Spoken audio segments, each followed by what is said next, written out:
صباح التفاؤل، صباح الخير، صباح الأمل، صباح الصيام، صباح الرزق الحلال. كل سنة وانتم طيبين، ويا رب إن شاء الله بإذن الله يتقبل منكم صالح الأعمال.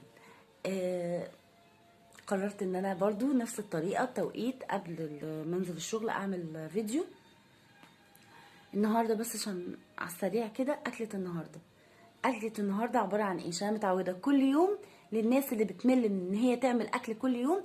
أكلة النهاردة باختصار، ممكن عندك خيارين، ان انت تعملي مثلا مكرونة بالصلصة مع القرنبيط المقلي والبطاطس المحمرة، او الجزء التاني طاجن قرنبيط باللحمة المفرومة في الفرن ومعاه رز ابيض. القرنبيط على فكرة سعره دلوقتي هو خلاص، هو بيروح، هو بيمشي، يعني الموسم بتاعه بيمشي، بس سعره نزل. ف